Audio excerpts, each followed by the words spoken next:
जातियां किसने बनाई, इस पर गप करने से बेहतर है कि जातिगत श्रेष्ठता से किसे लाभ हुआ उस पर बात करते हैं। ब्राह्मण, क्षत्रिय, वैश्य, शूद्र के कंसेप्ट के अनुसार भारत की जातीय व्यवस्था आज भी काम कर रही है।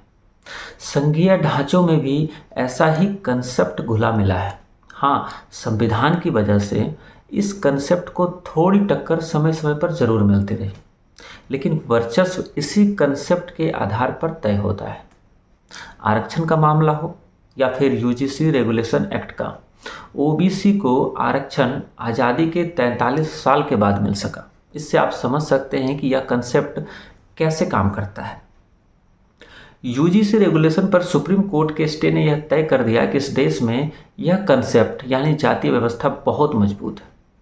विरोध लाखों में हो, लेकिन दिमाग और खून में मिला यह कंसेप्ट आसानी से नहीं मिटने वाला। हम यह जानते हैं कि देश इसी कंसेप्ट ने मुगलों और अंग्रेजों को यहाँ पैर पसारने का मौका दिया।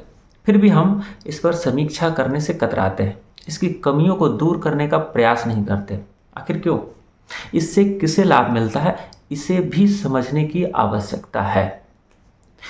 बेशक अगर देखा जाए तो इस कंसेप्ट से ब्राह्मण समाज सबसे ज़्यादा बदनाम हुआ, क्योंकि इस कंसेप्ट का जन्मदाता उसे ही माना जाता है। मगर सबसे ज़्यादा पालन अगर देखा जाए तो ठाकुरों ने किया।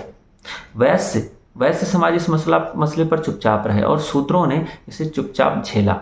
अब यह ब्राह्मणों को सोचना चाहिए था कि जिस कंसेप्ट की वजह से उसकी किरकिरी होती है, बदनामी होती है, लांछन लगते हैं, उसमें तब्दीली की जानी चाहिए ताकि उसकी छवि समाज में अच्छी बन सके, जिसका प्रयास ब्राह्मणों ने कभी नहीं किया।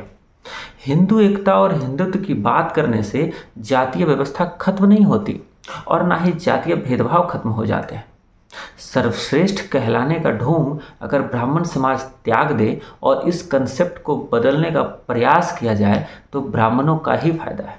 उनकी प्रतिष्ठा बढ़ेगी, सामाजिक स्वीकार्यता बढ़ेगी, भेदभाव भी मिटेगा, है ना।